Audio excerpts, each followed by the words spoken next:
Did your marketing feel a little broken in 2025? If so, you're not alone. Listen, social's down, email's quieter, and trust, it's at an all-time low. So what is working now? Real relationships and smart collaborations.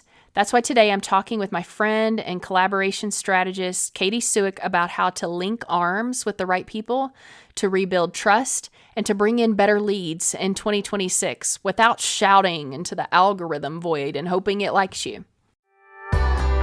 Hey there, creative business owners. Welcome to the Higher Purpose Marketing Strategy Podcast. I'm Ashley Conway, and for over 20 years, I've been helping creative businesses as a marketing expert and copywriter. If you've ever felt like your branding or marketing is holding back your business's growth, and you're over being on the DIY hamster wheel, you're in the right place. Each week, I'll walk you through simple, story-filled strategies to build a harmonious marketing system that attracts your ideal high-paying clients without the overwhelm. Ready to make marketing work for you? Let's go. Katy Suik is a heart-driven trailblazer helping purpose-led entrepreneurs grow their businesses through collaborative campaigns that spark real momentum. With over 16 years of coaching experience and a certified professional coach designation, she blends deep strategy with soul and a dash of playfulness that makes everything she touches feel lighter and more human. Her zone of genius, it's refining messaging, designing high-converting collaboration events, and building connection-driven campaigns that move businesses like yours and mine forward through the relationships that matter most. She's a believer, a fierce go-getter, and a passionate collaborator on a mission to empower entrepreneurs to take aligned, purposeful action that generates leads, revenue, and impact. And when she's not doing all of that, you'll find her adventuring with her husband of 20 plus years and their 3 teenagers, hiking, snuggling pets, or disappearing into a great movie or book, living a life rooted in faith and family, friendship, and a deep desire to make the world better, one beautiful soul at a time. I can't wait for you to hear this conversation. Let's get into it. Hey everyone, I'm so glad to be here today with my Canadian friend, Katy Suik. We actually met because my business coach now had put out this private podcast and she's pulling in different people she knows to interview. And Katy was one of those people. And I could just tell listening from the interview, I really liked what she had to say, what she was speaking on. And so I think we connected over LinkedIn after that, maybe. Originally, I don't know if it was that or Facebook, but then we've gotten to know each other and kind of kept in touch with each other and checked in a few different times. So it's very nice to have a Canadian friend. That's me. I'm so excited to be here. Awesome. Oh, and what we're going to talk about today, I feel like is so timely for where we are at this end of 2025. Everyone in the business space is starting to shift their focus to 2026. And let's be real, 2025 has been the wild, wild west. There have been a lot of things that I have been recommending in the marketing space for my clients for years that are not working as well in 2025. So, and I've had this conversation with everybody. I think it's time to step back and take a look and say, do we continue, down this same road of these conventional tactics, kind of like what's become the norm for marketing, social media and webinars and emails and that type of thing? Or do we look at some new ideas? And I think one idea that's new, but it's not, it's been around a long time, is collaborations. And that's, where Katy can give us the masterclass on collaborations. And Katy, something I know we have talked about recently is that collaborations feels like this vague word. It doesn't have this instant meaning that you're like, oh, wow, I automatically know what you're talking about with collaborations and how I can use them in my business. It's not like that at all. It feels like an undefined term. So can you help us out with that? In your world, what does a collaboration really mean? Such a great question. And I've encountered that myself. People are like, well, what do you mean by collaboration? And I think even 5 years ago, it was more common to talk about joint ventures as another way of saying it. And that's become sort of old school, if you will. But what I really emphasize to people is it's really about connection more than anything else. Connection, relationship marketing. It's really about joining forces with other entrepreneurs who share your values, your audiences, your vision and your passion. Because when we go it alone, I've done it. I'm a pro at playing the lone wolf game, and it is incredibly isolating. Not to mention, your reach can only go so far. So when I talk about collaborations, it's about so much more than joint ventures. It's really about being strategic and surrounding yourself with people like Ashley, who really are on the same wavelength and who share the same passion, who are service-based, integrity-based. Those are important to me anyway. So collaboration is just learning how to work with people in your sphere who share what you have and what you do and share the common, vision for making that difference, that impact. So it's doing it in a way that's obviously business oriented. You're really focused on a win-win for both sides. So when I talk about collaborations, it's really about partnering up. It's about linking arms with. It's about being smarter and building in this economy where trust, let's be real, especially in the coaching industry, it's been flushed down the toilet because there's just been so much garbage that's been put out there. So really coming back and rebuilding integrity-based service is the name of the game, and we need to do it together. I love that so much. And as you were talking about it, what I kept thinking of is like, this is the PG version of friends with benefits. Yeah. It's like we're business friends, but there is also this benefit of I have an audience that trusts me and I Yeah. trust you. So we're all going to share in that trust by me introducing you to my audience and saying, this is someone who knows what they're doing and who you can trust, that if you work with them, if you invest in whatever they're doing, you will get a result that is more than, even what you desire. You don't have to worry about wasting your time and energy and resources to go with someone that you end up disappointed in the end. It's sharing that, it's sharing the circle of trust. 100%, because if you think about it, 5 years ago, a sales page did the job. I mean, maybe not entirely, but Yeah. people just don't, they're not drawn in anymore because you have to know the person. And that's really what this is about. It's how do you build that, all around you, this community of people who can vet for your services, but also you do it for them. Like it's not a one-way ticket here. It's a collaborative relationship based process. Yeah, it almost feels to me like, rewinding the tape a little bit, we have become such a internet online business Yeah. society, but there was a time before that when it was I do business with somebody that my friend recommends because Yes. I know that they're legit and will do a good job, and anything else you feel like is a huge gamble. And I feel like there's a real place for that in this time when there's so much information, there's so much AI, we don't even know what's real and what's made up. This is the time when collaborations and having someone you trust to say, this is a great person to work with, when that makes all the difference. 1,000%. 1,000. Oh yeah. I could get all over that. Absolutely. So let's start with your story. I love good stories. Have you always been in the collaboration space since the past 15 years when you got into this? Or, how did you get into this? It's funny. I shared a post recently where I don't know if this happened to you in high school or college, university, whatever. If people put me in groups, I hated it. I was just like, good The Lord, like, worst. no. But they told you, this is how it is in the real world. And at the time, I'm like, it is not. I will work for myself. Thank you very much. And it turns out that working for yourself is very, very hard to do. And it's also not smart. Like, let's be real. Like, why would you put yourself in a silo? So that is what I did. I've been in business since 2011.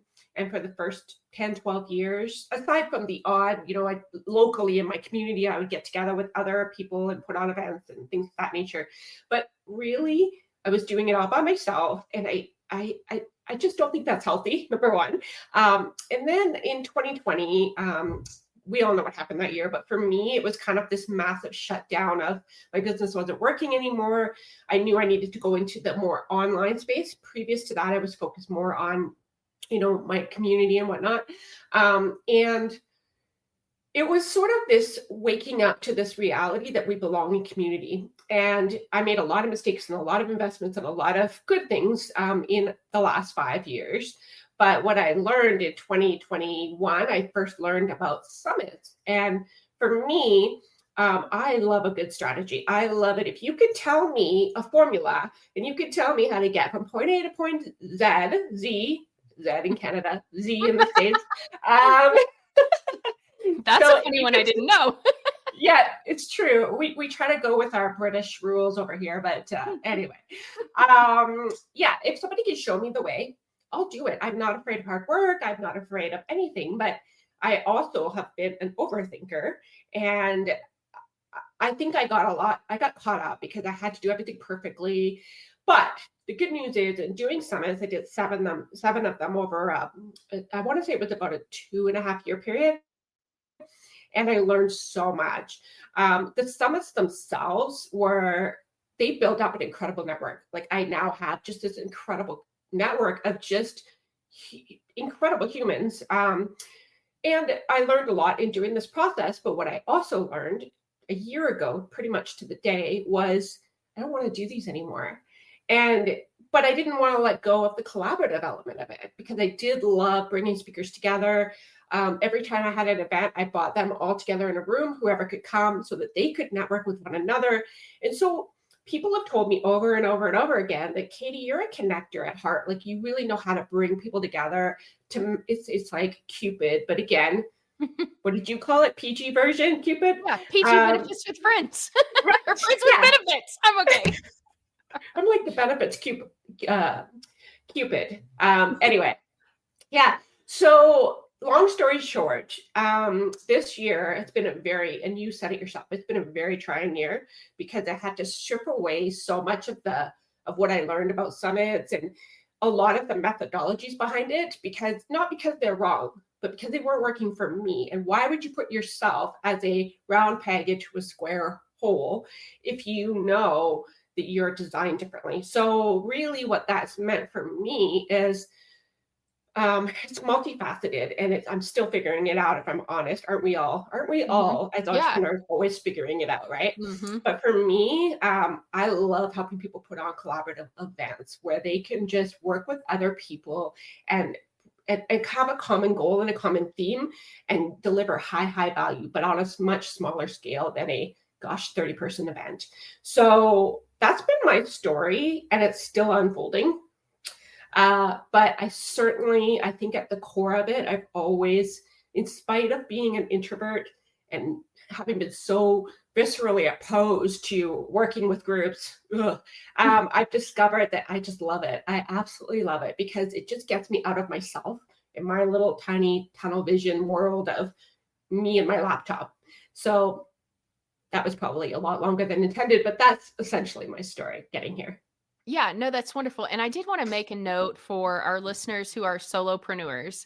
Just because you're a solopreneur does not mean you're working solo. You still need your different levels of support. There are the people above you that you are getting coaches to help you work through different steps in your business. There are the people alongside you that are your peers that you work through stuff, you bounce ideas, you brainstorm off of each other. And then there are still a section of people below you that you should have that, you can't be a pro at everything. So you still need people to help you with your systems or your bookkeeping or whatever it may be. They may not be employees, or they may not be people officially on your team, but you're still pulling in people that are experts in different things to help you as you grow your business. And that still applies.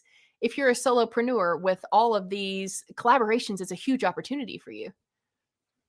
100%. And I love that you said that, because what I'll often bring up is the example of Martin Luther King Jr. and how, we think of him immediately, right? But do you think he did all that by himself? Like, all the crowds of people that came, was that just a one-man show? Like, was it just him? Like, they didn't even have Facebook or social media back then. So when it comes to impact and what we're here to do, doing it alone is obviously not effective. And we're meant to be in community. We're meant to be part of something bigger than us. So just to build on what you said there, for sure. Yeah, 100%. Yeah. It's you may not see the people, like you said with his example, he was the one that was front facing, but he Yeah. probably wasn't the one calling different places to say, can I come speak to your audience or your congregation or arranging travel plans? And no, he had people behind the scenes doing that. I think we all need that. We all need people to lean on. We all need to be able to get out of our own head and our own way. And that's why we can't do it alone. Yeah. So let's get into the meat because I know I want to get this good stuff out of you. So, what kind of collaborations are working for entrepreneurs today? I know there are like bundles, summits, podcast swaps, all the things. What's actually working now? Mm. I think that's been part of my journey this year is figuring that out because what was working even a year ago isn't Yes. quite working the same way. Show up rates are down, engagement is down, which really just comes back around and points to the importance of deeper human connection. So what I've been working on is essentially we'll call them pop-up events. So they're just short-term, high value, smaller speakers. I typically have 6 in total. And what we do is we come together with an overarching theme. And in that theme, we'll cover something like, for example, the most recent event I had was called the Visibility Fix. And you were there, were you not, Ashley? Yeah, it You were. was. Yeah, that's right. So we talked about different things, and because my network is so lucrative and wonderful, I'm able to handpick according to what I think people are struggling with. So really, it's knowing your audience, number one, knowing who has your audience, number two, and then knowing how to join forces with people who, and this is so important. I don't ever want to underestimate this, that they need to share your values. Because if you bring someone in who's just there to, build up their own ego and it's all about the show for them, and, I learned the hard way that doesn't work. I've had people come to me and say, I have an email list of 50,000 people. And you're like, oh my gosh, that's amazing. Lots of people will come from a list that size. But the reality was they never promoted. They never did their end of the bargain, right? So when it comes to effective events, that's something that myself and quite a few other people have been in discussion about. Like, what is working? What do we do? And I think at the end of the day, it's not about numbers anymore. I hate to break it to you, to anyone listening, because we know that metrics are important. Of course they are. But it's about quality over quantity because that's where trust comes in. If you're just focused on an event that's going to bring in 1,000 people, but 995 of those people are just there because they saw some random ad that promised them to make $1 million tomorrow, do you really think that the leads are going to be high quality? So while I don't have a straight up answer, if I did, I'd be a millionaire probably. But what I will say is that what I've noticed and what I keep coming back to is there needs to be a real and authentic connection between leaders who are ready to get together and create that massive impact together for a vision that's bigger than them. And so if it's about me, and look at me, I'm amazing, that's not going to fly. Maybe it worked once, it's not going to work anymore. So there's a real transparency in this. And for me, it's really important that integrity be at the root of all of it. But right now, in terms of what's working, short term, people are busy. And the other piece would be, we don't need more information. Good Lord, there's more than enough of that to go around. What we want and what we want to create is transformation. Like, you can tell me all day long all the letters of the alphabet, but if I can't actually implement and create changes in my own business, in my life, I don't know what I'm doing here, because I can go and spend 20 minutes on YouTube. So this is key as well. Yeah, there were several things you said there. That's what I'm making a note to talk about this. You mentioned integrity. I think that is something that is lacking in the Yes. online space. And I think that's why we're having a trust problem. And that's why people are hesitant to go with somebody, because there has been a lack of integrity. There has been them thinking that they will get the result the transformation that they need, and then they end up not getting that at all. So now we have an integrity problem, which is why it's so important to partner with people who are operate at the highest integrity, that have values. They're very valued, principled people. I think that's huge. The other thing you said that I thought was good when you were talking about your visibility fix, that is a niche topic. We're not trying to reach the masses, or you weren't when you set that up. You were trying to reach people who had a problem of they need to increase their visibility. They're just not getting enough eyeballs. And so you picked niche speakers. I mean, there was one on Jen Rogers on podcasting, was fabulous. Oh my gosh. There was a guy, I think it was a guy on LinkedIn. Yeah. So they were like very defined specific topics where you're right. It wasn't let's give a bunch of broad knowledge. It was specifically do this. Here's some time for you to think about that for your business, to give feedback, to ask questions. It was a personal, more of a personal interaction, like you said, than a 30-person thing where it's one way. Somebody's going to give you a speech that they could have done on a podcast. No offense to podcasts, because obviously I'm a pretty big fan. But, something more interactive and personal and customized to a person's business. And then the other thing you said, was talking about, we have so much information. It's ridiculous. I mean, really, that's what we're all going to GPT for, is to get you go out and do my research and give me all the information I could want. When it's a person, when you want to hire somebody, you don't want information. You want practical help. You want something customized. You do want a actual conversation and a back and forth. And I think that's why one reason why your stuff is doing so well, your approach is doing so well, because it is kind of pivoting into this new space of, we have an information overload, but we have a connection, like a connection gap. We're missing that.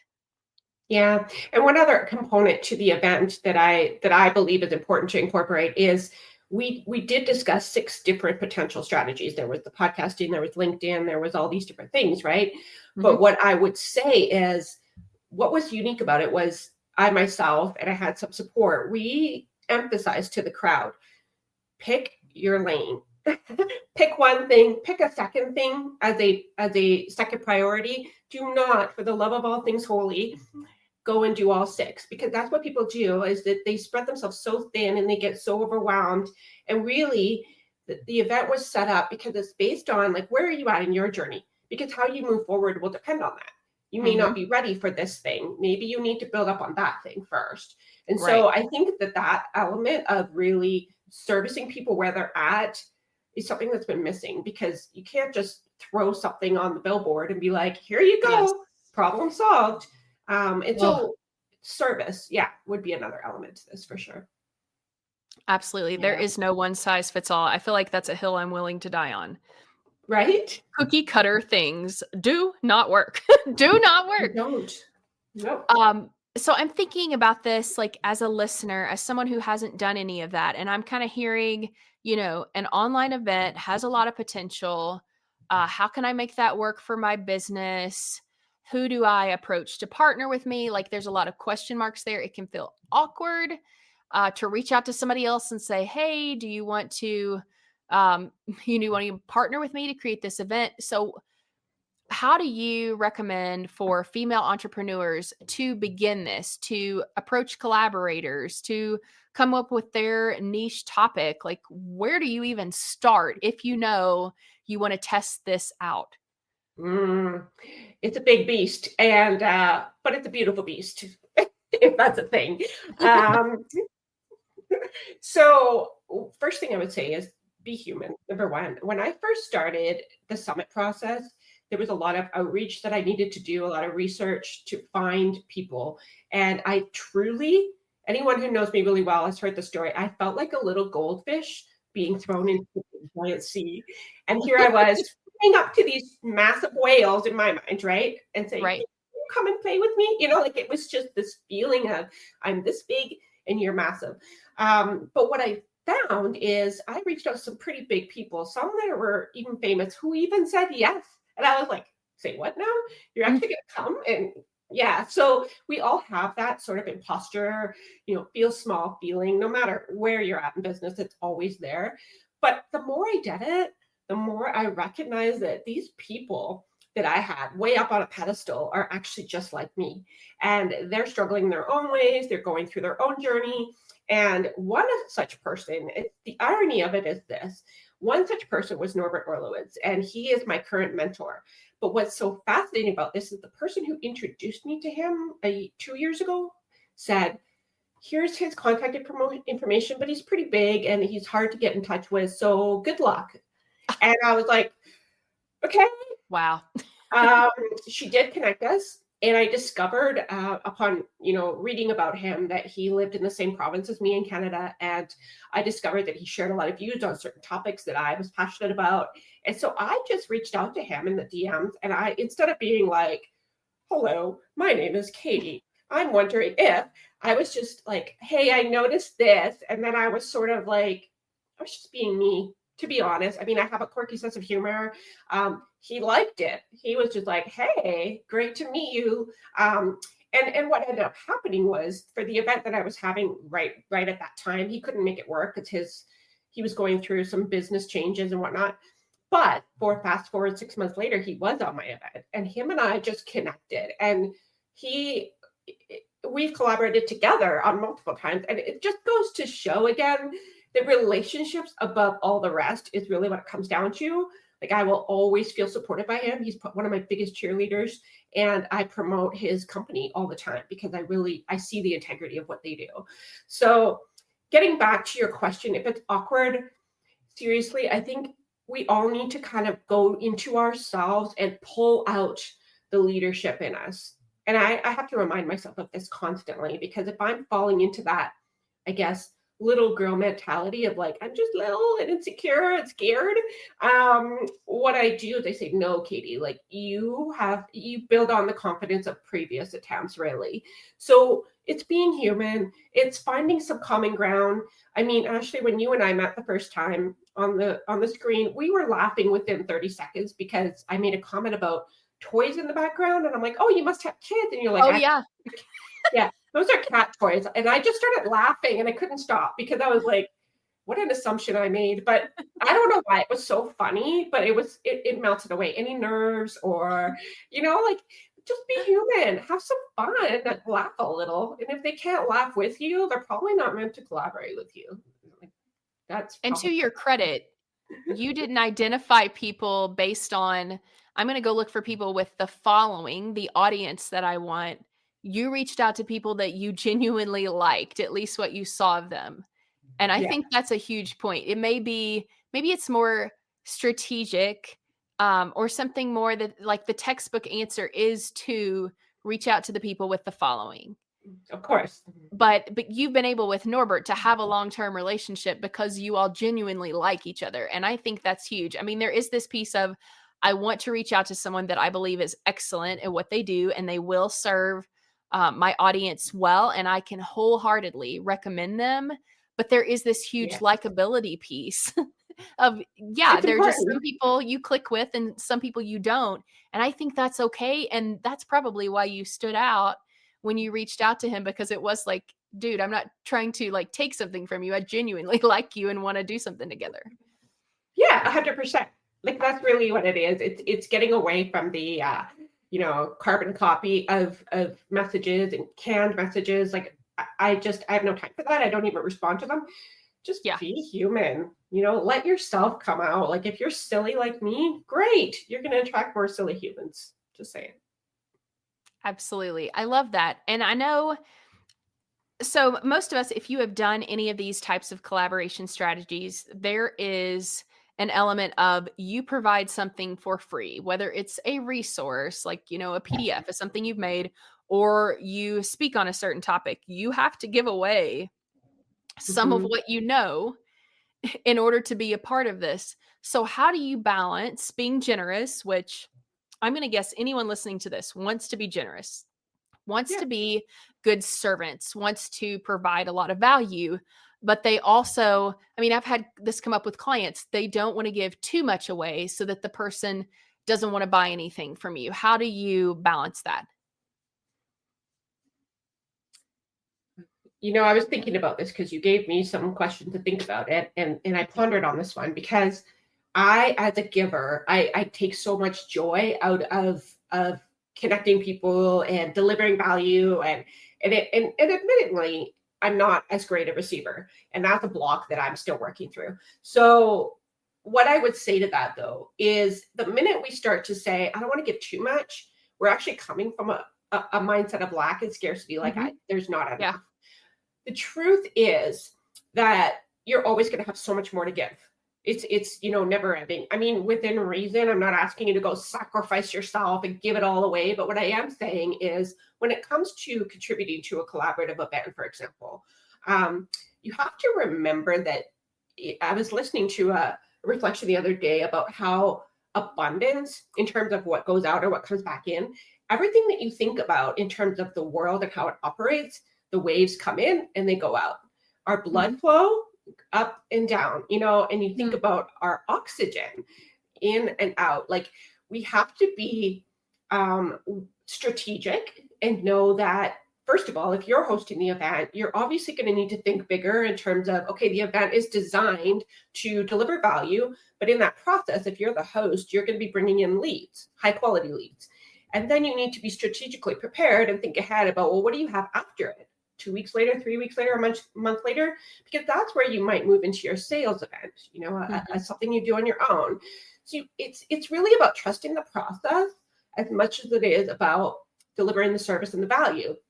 Now, again, this is why I keep coming back to integrity, because if you align with people of integrity, they're going to hold that integrity in the same way that you do. And it just has a way of coming back to you. It goes out, it comes back in. So my response would be don't hold back on being generous, obviously within reason. We all know sort of where the line is. Mhm. But the more you share and the more you are open, the more people can trust you. It's like if I do a free week-long challenge, obviously there's going to be a sales process at the end of it. But what I'm doing it for is to deliver value, knowing full well that if there's, say, 50 people in the challenge, not most of them, in fact, 20%, if that, are actually going to buy from me. So I'm not sitting here going, who's going to buy from me? Do I make sure I own, you know what I mean? Like it Mhm. doesn't work. So I just would say you really got to get out of that mentality because we're in a currency of trust and give and take, creating win-wins all the way around. And I think, like we talked about earlier, because there's no one size fits all solution, no matter Yeah, how much you give through a speaking event, through a bundle, the sale is there that I can give and give and give, but your plan is unique based on what you do and who your ideal audience is and where you're at in the life of your business. That is a unique thing, and it requires a very unique, customized, personal solution. So yeah, it's never a bad thing to get on there and to outserve. For people to be blown away by how much you are giving them, adding value to their business. That's never a bad thing because then they know if I really want, her eyeballs on my business, then I'm going to have to purchase. That's the way this works. I mean, you do prove yourself that you are an expert, that you are stellar at what you do by doing the overserving, by doing the free thing. 100%. Yeah, absolutely. Absolutely. Yeah. So I know, I mean, you've done a ton of collaborations. I mean, summits alone are just wild. I am sure you've seen either, as you are learning the process or seen other people make a lot of mistakes behind the scenes. How do we avoid those? Mm. A lot of it's what I've said already, in the sense that if you're going to make it all about the numbers and not like the quantity instead of the quality, it's not going to be an effective event, especially in today's day and age. I may have told you a different thing 2 years ago. Um, so first of all, I think people, when they're in a hurry to pull off this event, they'll almost take any speakers and just come in. I got to get this done, right? I've done that, and what that creates is obviously a breakdown in integrity, but also the audience that you bring in from the people that don't serve your audience can be the wrong ones. And I know, and just to be really transparent, when I first started doing these summits, I was in a place of true lack and scarcity. I mean, I was barely making ends meet and I was scared. So anyone could come in the door, like as long as I make this work. And so guess what happened is I would bring in speakers who had a lot of people that were in the same mindset as me of lack and scarcity. So guess who bought? Oh, nobody. So Right. I think it's really about coming from that place of leadership first and aligning yourself with people. And it does require research. I'm not going to pretend that it's just easy peasy lemon squeezy. We do have to do the work. We have to research. We have to talk to people. That's a thing. And we have to be willing to explore and see, like, how does that person complement what I'm trying to do here? And the big mistake for me is if it's about ego and numbers and, just getting the lead and that's it. Sure, if that's how you operate, don't let me stop you. But I think there needs to be real heart behind it. There needs to be real service behind it, especially given that people are just tired. They're dead tired of just crap. Let's just say it. Mhm. Yeah. So I really think we've got to get back to human service and heart. And summits or any collaboration of any kind, they need to be well thought out, strategically planned, and done from a place of integrity.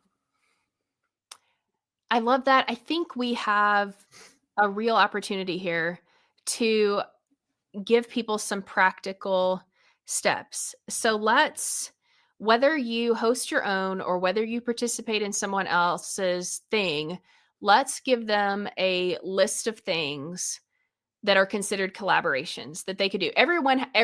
I've talked to business owners who are making millions. They're all saying the same thing. We all do need more leads. We need more chances Yeah. to talk to people, whether it's on a call, whatever that looks like for your business. We need more of those conversations. We need leads in the door. So that's across the board for every single business that I have ever worked with. And that's where collaborations fit in. So let's give some individual examples and then talk through those a little bit. What do you have off the top of your head? So the first thing I would say, I'm not sure if you wanted to talk about this just yet, but I do have something that I created a couple months ago called the Collaboration Catalyst Vault. Mhm, And sure. yeah, so that document, which will be provided here, has basically an extensive list of resources. So really, it's whether you're looking at it from a podcasting perspective, Mhm. whether you want to do maybe newsletter type swaps, whether you want to really utilize LinkedIn more powerfully. The whole document is just designed to get you to kickstart that process for you and spark the ideas for you. So that's there. I think that number one, um, there's a lot of elements, so I'm having trouble, Mhm. like, okay, Katie, keep it in check here. But number one, one thing I didn't provide for you actually that might be helpful just to kind of help people kind of gauge where they're at is what I call the collaboration readiness quiz. It's literally something you could do in 5 minutes. So after we're done here, I'll quickly send it your way. But really what that is it's an opportunity for you to look and see, like, if I want to go and work with other people and partner up, is my business ready for that? Because the truth Yes. is, if you don't have your message down and you're not crystal clear about that, or you're not confident in closing sales on the other end, um, a collaboration probably isn't going to serve you in the way that you need it to. So the quiz will just give you a big picture view of where you stand. And it's not anything judgmental at all. It's not about pass or fail. It's just to give you a sense of where you are. And when you do the quiz, you can also book a 15-minute with me, and that allows us to connect one-on-one. And I could tell you, if you're going to basically fall in one of three categories. You're going to either be ready, almost ready, or not ready. Really complicated, right? Regardless of where you fall, I will give you recommendations of what I see needs to happen so that you can be successful in this. So, and that's literally a no strings attached call. So that would be a good place to start, because I learned this the hard way as well. There really are certain things that should be in place first so that you can, because the thing is if you don't even know what you're selling and you go and spend all that time and energy making all these connections and have an event, that's going to kind of fall apart, right? Like you really need to be clear. So I'm not someone that helps people with that part, but I certainly have lots of resources and recommendations I can provide. So all in all, I would say those are good places to start. Mhm. I love that. So step one, these links are going to be in the show notes. Step one is to take this collaboration readiness quiz. And I think some answers will come out of this that may not even relate to collaborations. If you don't Okay. have your sales funnel completely in place, that doesn't have anything to do with collaborations necessarily. That means you need to back up and work on that. So, step one is to take that quiz. Step two is to look at this collaboration vault. Am I saying that correctly? Yeah, it's called the Collaboration Catalyst Vault, just to Okay. kickstart and get you going. Yeah. So that is going to give you ideas of a lot of different types of collaborations. Some may be great fits for you, some may not. If you don't like speaking, maybe you don't love summits, but you like bundles. And I think, I mean, my personal experience, so I have done more of this year. I've done more of a lot of things this year than I ever have before. So my first bundle out of the gate that I decided to do, and I did this in order because I know I need to build my email list. So I was accepted into this bundle. And then once it launches and I get a look at all the other people in the bundle, I'm realizing this is not a good fit for me because there were some new agey kind of resources in there, chakras and things like that. And I'm like, whoa, whoa, whoa, this is not my lane. And people that are coming from that person's audience are not going to be my kind of people. So I realized just on that one experience, I need to not be so desperate to build my list. What I should do from now on is to ask more questions of the person hosting it if I'm Yes. not getting them. And I mean, just practically, like I find a lot of bundles by joining Facebook groups for bundles and summits. Um, and they give a little summary of their bundle and who's it's for and what they're looking for, kind of thing. But I need to do a better job asking questions about what about the other people contributing to this?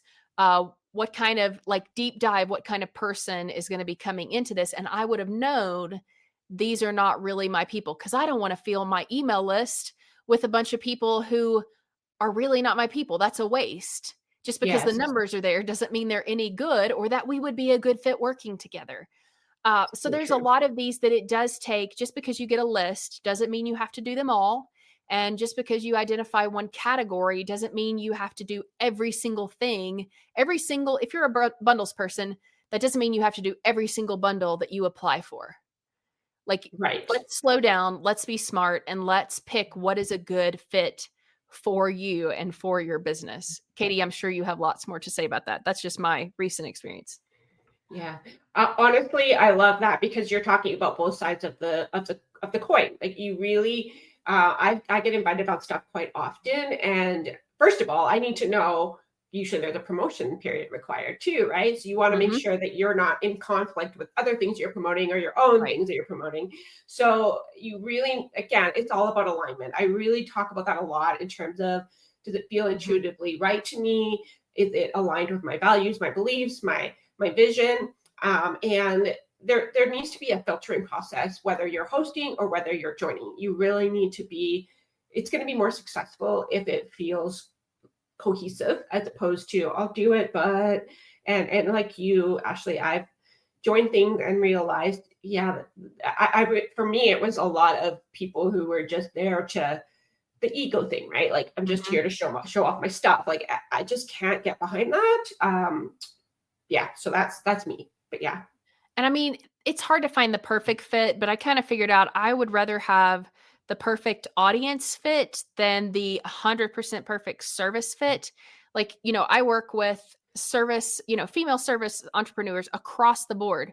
So there was something that was just for female coaches, but they were Christians. And I'm like, I work with a whole lot more than just coaches, but I knew personally because it was a Christian audience that we would have so much in common. So for me, sure. it's worth being a part of that, even though that's a little more narrow than my niche is. Still, it's worth it because the audience alignment, the values alignment there, we can work the rest out. Totally, 100%. And you never know what doors will open. You just never know, you Right. know? Yeah, yeah. So I think, I mean, we've talked a lot about summits here. We've talked a lot about bundles, but like you said, when they look at this collaboration strategy about, there's a ton of other ideas there. So you can find the one that works for you. I know Yeah. we're kind of circling to the end, but I know people are starting to think about their 2026 plans. It's natural this time of year. Um, and we know getting more leads is going to be a huge part of that.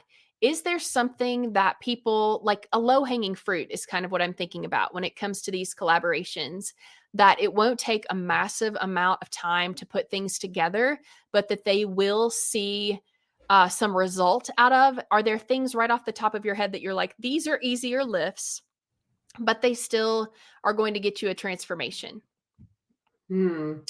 It's a great question because I think, like you said, in today's day and age, like where we are right now, I think getting outside the box is going to be mandatory. Yes. Getting outside the box, really coming from that place of genuine service. So what could we do that's a little bit lighter?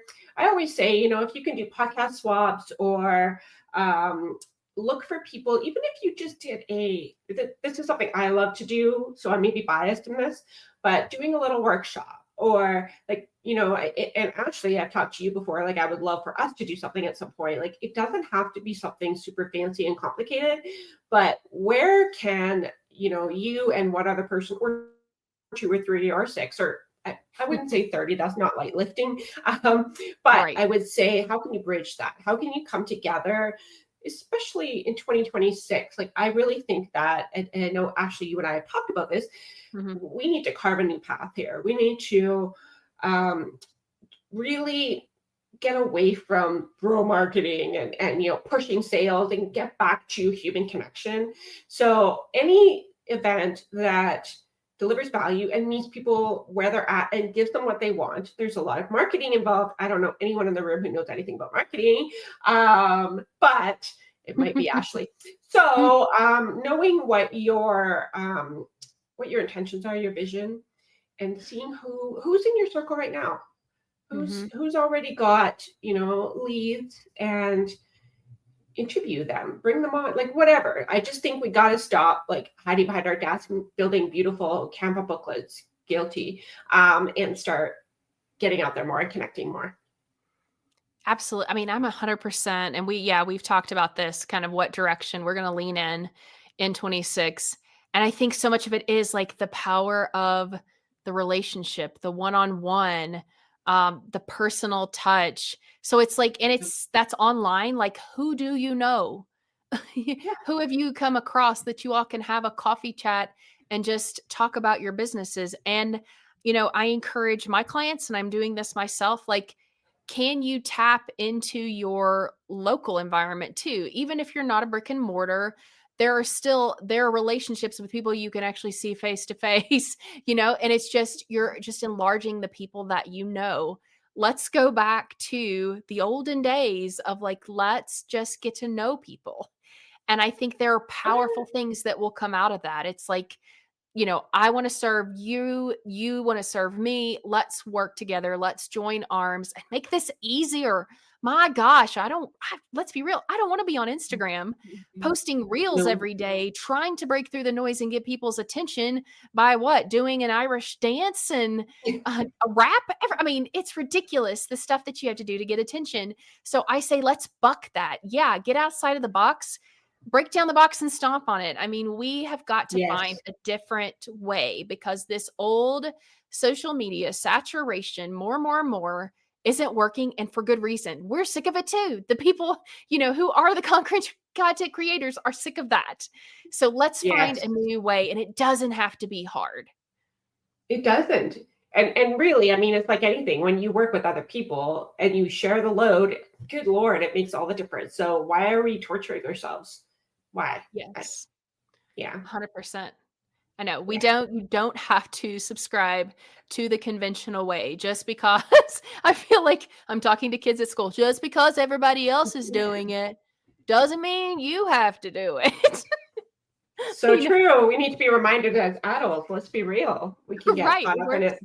It works for Mhm. us too. Just because all the experts in quotes are doing it doesn't mean that's the only way for it to be done or the best way for it to be done.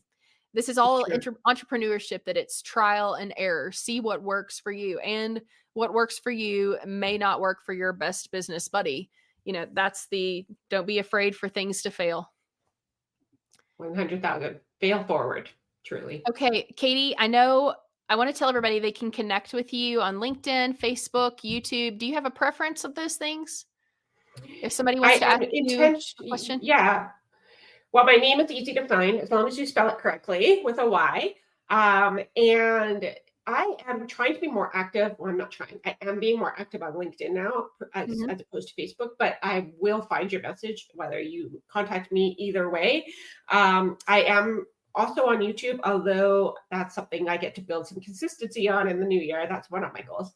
So yes, I would say find me on LinkedIn or Facebook, and just reach out. I'm always up for a conversation So anytime. we will have links to Katy's LinkedIn. We'll have links to her free gifts that we mentioned in this episode. And Katy, I want to give you the floor to close us out. Is there anything that you want to make sure people walk away with as though, like, what's the one thing you want them to remember from our chat? Well, I think it's appropriate given that we are coming to the end of the year. And I think a lot of us, myself included, have looked back and been like, what was that? What was that? And it's probably good that we can't see into the future because we go through what we need to go through in order to grow to the next level. And so, what I would say is, regardless of whether you had an amazing year or a really challenging one, know that you get to be part of getting outside the box and creating a different story going forward. And I would just say, like, can we please get back to being human, connecting with each other, serving from the heart rather than from a bank account. We all have one of those. We all need to keep it filling up. However, it becomes very clear very quickly if that's your number one and you're focused on numbers versus humans. So yeah, so I would just say, like, let's get back to that. Let's get back to good old fashioned conversation, good old fashioned laugh a little. I mean, I can't not laugh. I need to. So yeah, and I want to wish you all the best as you wrap up the year and wish you an incredible 2026.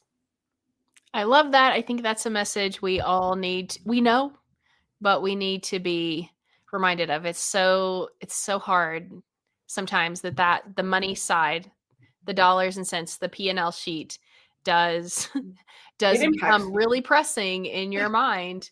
And Yeah, you do have to be intentional to say, yeah, wait. Why am I really doing this? yeah, I 100%. love that so much. This has been a super fun conversation. I really do. Of all the people that I've had on here, of all the stuff that we've talked about, I really feel like this is where it's at in 2026. The Yes. real connections. And I so appreciate, you coming on here, lending your expertise in all of this because you have been practicing this. It's like before it was cool. Before it was cool to talk about collaborations, you were talking about it. So I appreciate you and sharing all of your wisdom with us. Well, thanks for having me, Ashley. It's been nothing but a pleasure to be here. So thank you. Thanks so much. I hope you all have just gained a lot from this, a lot of ideas. And like Katy said, we wish you a wonderful rest of 25 and even bigger things in 26. Thanks for listening to today's show. For all things podcast, including transcripts, extra resources, and a place to submit questions for the show, visit higherpurposemarketingstrategy.com. I'd also love for you to do me 2 quick favors. 1, leave a review on Apple Podcasts, and 2, share this episode with your colleagues. And that's a wrap. Meet you back here next week.